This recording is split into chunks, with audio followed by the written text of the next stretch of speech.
To compliment you that both of you have been exceptionally smart today.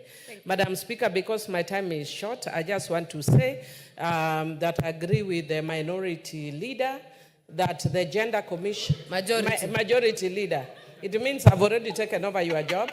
But I want to say that, Madam Speaker, NGEC is not doing its work efficiently.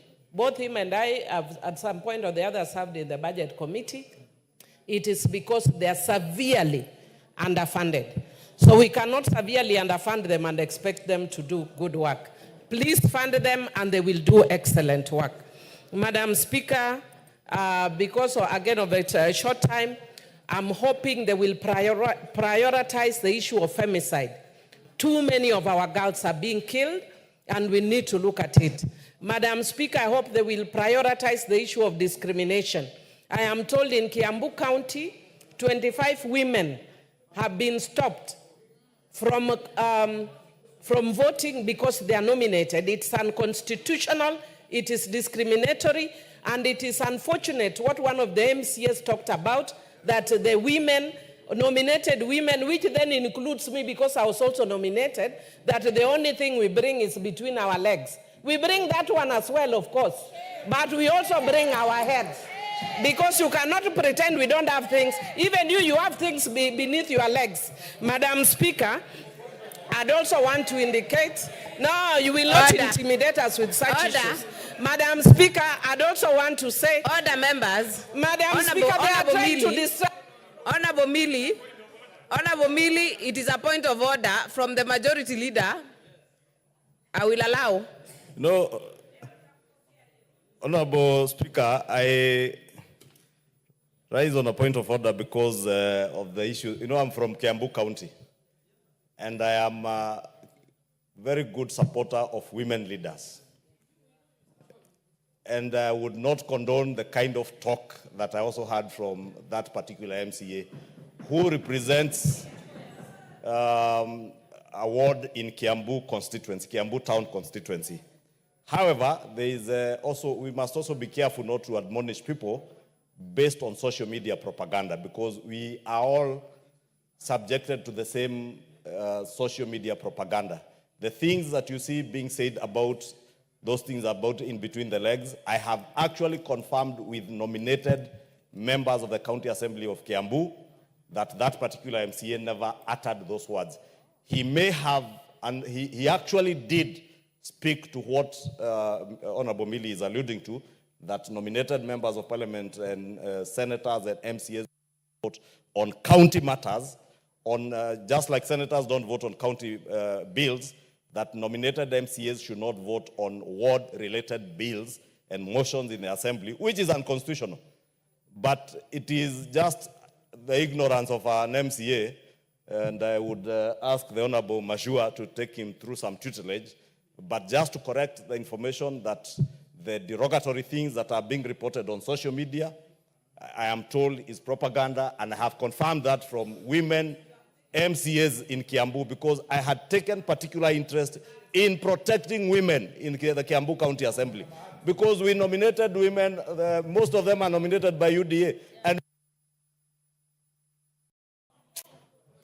that sounded more like a point of information, and I don't want us to make contributions through point of order. So I will give you Honorable Kaluma if it is a point of order.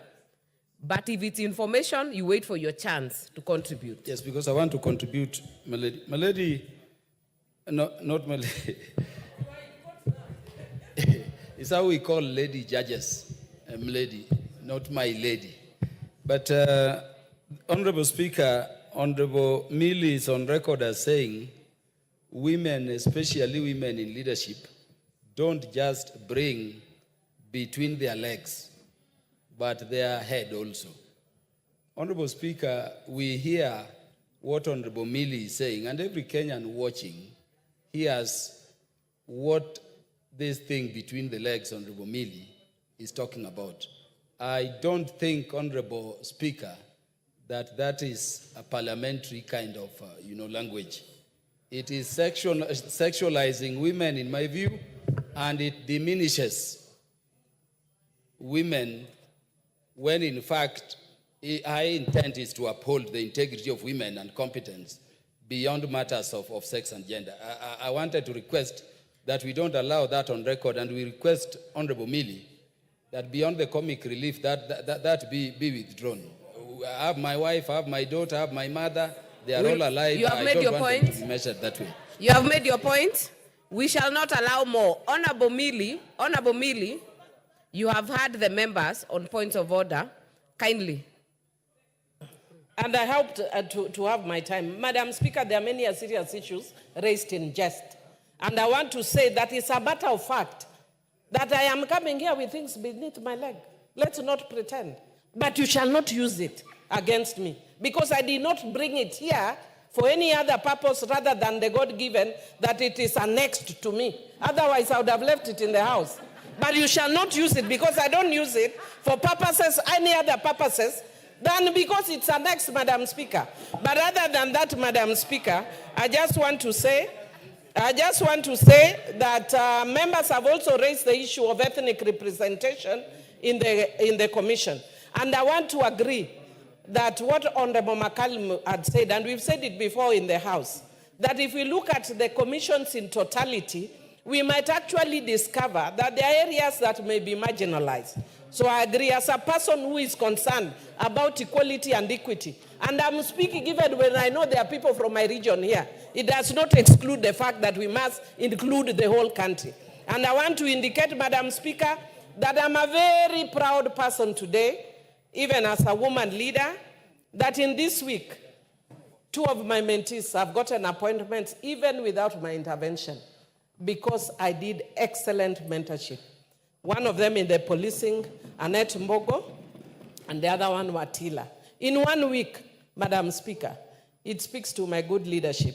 So if you are, I'm seeing the majority leader is saying broad-based, please, let us make sure we listen to Kenyans, deal with what Kenyans are saying. Otherwise, men are jumping all over declaring presidency. If you joke, Millie will declare presidency. But for now, I'm not declaring, and I wish you all excellent 16 days of activism on gender-based violence. Please protect, respect, and uphold women's rights.